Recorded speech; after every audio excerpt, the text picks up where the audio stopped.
Welcome to New Possibilities. I speak truth to power without fear. Today, the Justice Department issued a report about the Baltimore Police Department.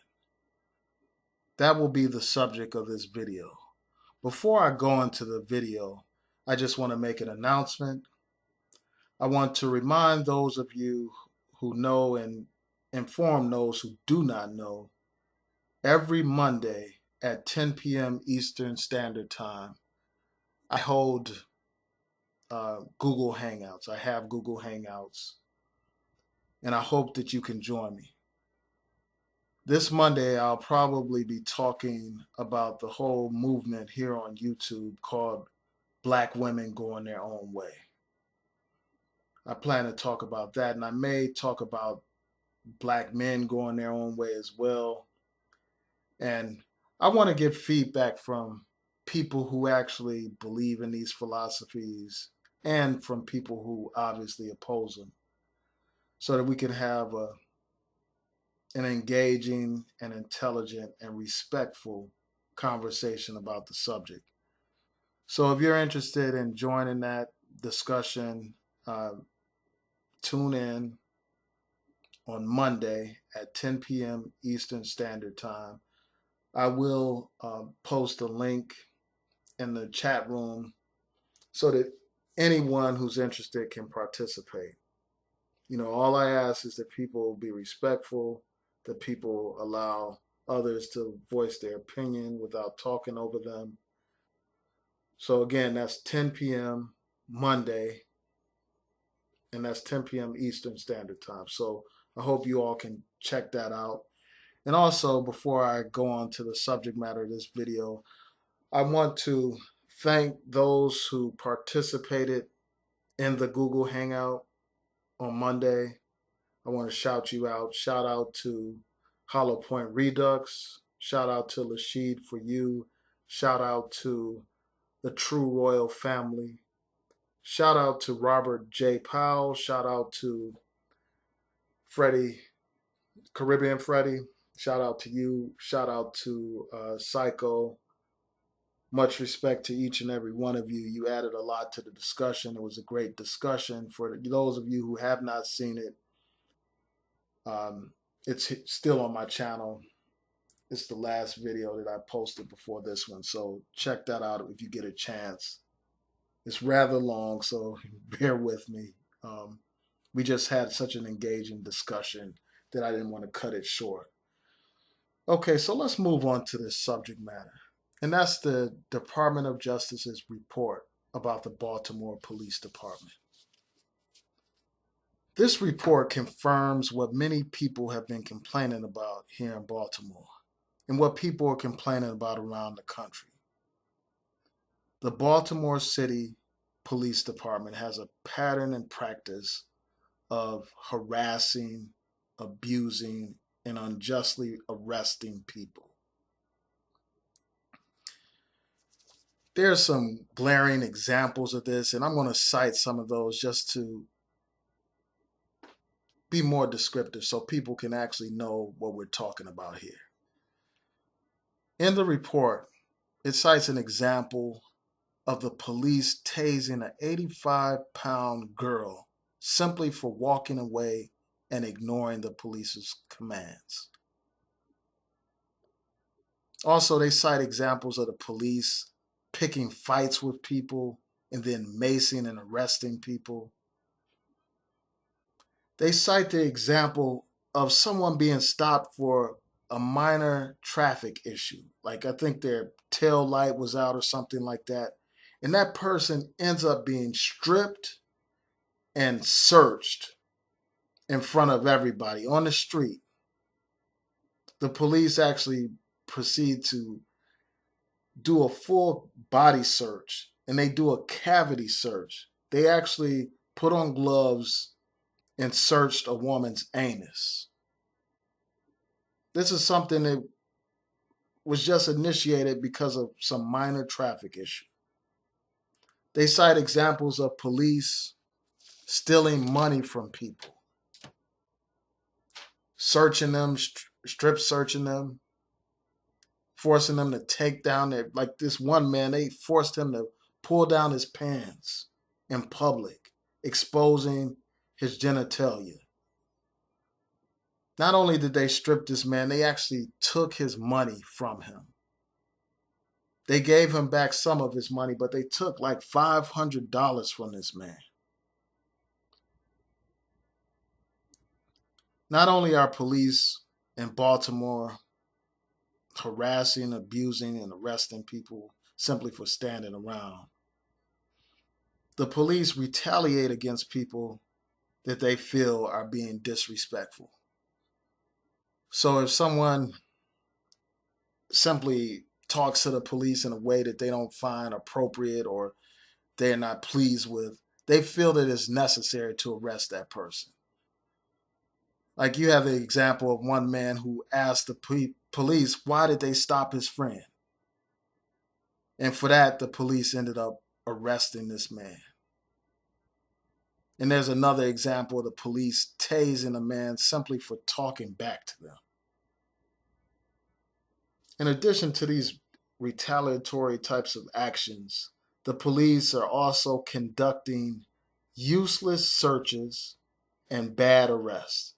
And many of these arrests are simply dismissed, quickly dismissed. So you have, in this report, they cite a sample of 7,200 people being arrested. And only 3.7% were actually cited or charged with a crime. They were cited for some kind of violation. So out of all those people they arrested, only 3.7% were actually cited for violating the law. So that's out of 7,200, only 270 people were actually cited. And the report talks about how 10,163 people were arrested, and those cases were dismissed because they didn't have merit for prosecution. So in addition to that, the report indicates that the police insiders, department insiders, sabotage investigations. So whenever there's an investigation of some kind of police misconduct or police brutality, what happens is they don't conduct a serious investigation. They actually cited in this article that I read, they cited how the police actually, before they even began to record their interviews with police officers who are accused of misconduct, what they do is they have a pre-interview. So they interview them before they actually go on to tape.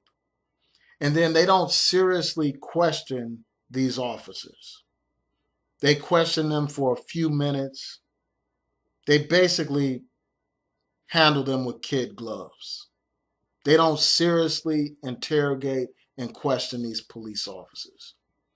But the citizens who bring these complaints, they're the ones who get questioned by the police. They're the ones that get grilled for hours upon hours about what they saw or what they observed. So you have a whole process here that's designed to let these police walk. That's designed to not hold them accountable for what they have done. Also, the report cites how the police department approves illegal conduct often and covers up police misconduct. And they go on to cite how many police officers have been accused of calling black people niggers. But for some reason, the Baltimore Police Department did not view that as a racial slur. So those are just some of the things that this report uncovered. And also, one thing that I noticed when I watched part of the press conference with the Justice Department and the mayor and all that kind of stuff is this. The Justice Department said that 44% of Baltimore's stops, police stops, happened in two small, predominantly black districts that only constitute 11% of the city's population. And it said that 95% of the people that the police stopped at least 10 times were African American. They cited the example of how one black man was stopped by the police 30 times in 4 years with none of the stops resulting in a citation or criminal charge. They went on to talk about how there's excessive use of force in the Baltimore Police Department. And some of the things I've already mentioned, but they also talked about how Baltimore's transportation practices, the Baltimore Police Department's transportation practices raise serious concerns about safety risks, and there's a lack of data that's collected about incidents involving transportation of suspects. And the last thing that they point out is how people who have complained about being sexually assaulted or raped, their complaints are not really taken seriously in the Baltimore Police Department. And I encourage you all to read the article that will be in the description box. It goes into much more detail. And if you're able, I encourage you to also read the Justice Department's actual report for your own information. I plan to read that once I have time set aside to do so. But I just think it's important. It's very important to read these reports so that you can have the information for yourself and interpret it for yourself. Now, this whole situation raises several things, several issues that I just want to discuss. The first issue is this. It's the issue dealing with racism, institutionalized racism, and what people call white supremacy. See, white supremacy doesn't need white people in order for it to function. You can have black puppets in positions of authority and still have the same result. Much like how when colonialism formally ended, the colonial powers, countries like Britain, countries like France, although they formally gave up their colonies, they still had the system of neo-colonialism, where they ruled through puppets, where they ruled through people that they had put in position to carry out the colonial agenda. So in many respects, that's essentially what you have in Baltimore. You have a black mayor, you have a black, at the time, a black commissioner was in charge. You have black prosecutors. You have plenty of black police officers. But still, you have this system that abuses the black population here in Baltimore. You still have institutionalized racism targeting black people. You still have police brutality, police misconduct. See, these police have not abandoned their traditional role. I mean, they were originally established as the slave patrol to capture fugitive slaves and to maintain the system. And that's essentially what these police do today. They serve as a tool or instrumentality of oppression. And often, even though they are, some of them are African American, they still have no problem abusing their own people because they have adopted the white supremacist mindset. They don't look at their own people as their own people. In fact, this report cited how there's a us versus them mentality in the police department. And that's deeply troubling. During the press conference, I also heard, now we have like a white commissioner, a white chief of police, and he was talking about how there are only a few bad apples. Like, essentially, there are a few individuals that did a few things that were wrong and that violated the law, but the police as a whole are good and they do right by citizens and all that kind of stuff. That's the typical argument that's raised.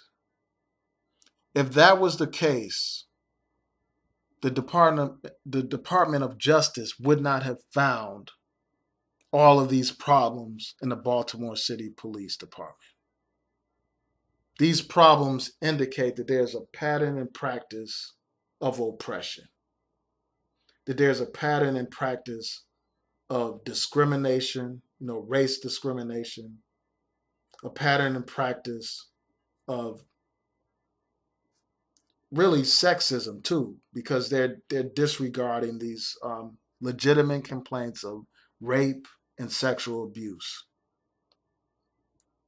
So you can't say that it's just a few bad apples when you have a system in place that allows police to get away with abusing the public, uh, abusing their authority. It just gives them a blank check, a free pass to violate people's rights, and then they conduct sham investigations that don't result in any kind of accountability. When you had this situation, you had this culture. It's not a problem of a few bad apples. And recently, the police chief fired a few people, from what I read. And that's good, but we really need to change the police department from the inside out. It needs to be completely changed. And I hope that the consent decree that the city reaches with the Department of Justice actually makes a difference. I hope that this is an opportunity that we seize for better ties between the community and the police, hopefully. Because when these police engage in this conduct, arresting all these innocent people, trumping up fake, weak charges that end up getting dismissed. First of all, what they're doing is they're wasting resources that could be used against actual criminals who are engaging in acts that destroy the community, like selling drugs or killing people. So instead of stopping and arresting and harassing all these innocent people, they could be focusing on the people who actually commit crimes. Also, by engaging in that kind of misconduct and those kinds of abusive practices, all that does is create animosity between the police and the people. And when you have that kind of animosity, you're not going to have cooperation with the public. They're not going to talk to the police. They're not going to communicate to the police about problems that are happening in the community. They're not going to inform to the police and let them know about the drug dealers in the community or about the violent criminals in the community, because they fear the police, because the police are taking on a criminal kind of role when they're robbing people, basically, when they're harassing people and brutalizing people, strip searching people. It's impossible for the people to have any kind of trust in a police department like that. So I hope that these reforms actually make a difference. People often talk about how, it's somebody's behavior that caused them to be stopped by the police or harassed by the police or even abused or killed by the police. But here we have an example. I cited the statistics earlier about how these police target certain communities. They target communities, arresting people, stopping people who haven't done anything wrong. The only thing wrong with them is their skin color, according to these police, and their zip code, where they happen to live. It's just outrageous. And it's just a shame. I mean, it's a shame that you had to have a tragedy like the Freddie Gray tragedy in order to get the attention of the Justice Department to this degree.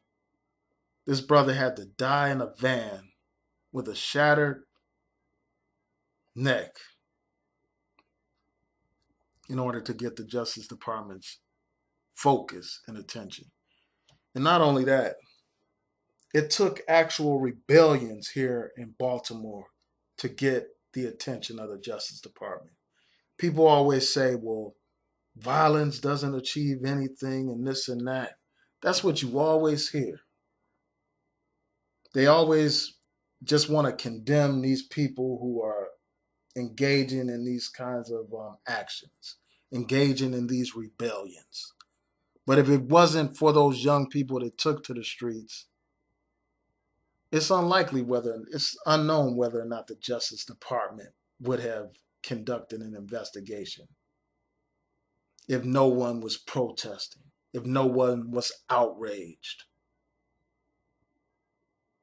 It's unlikely that they would have conducted such a serious investigation. And the same is true for Ferguson. Would they have conducted that investigation if the people in Ferguson didn't rise up, if the people in Ferguson didn't protest? That's the question.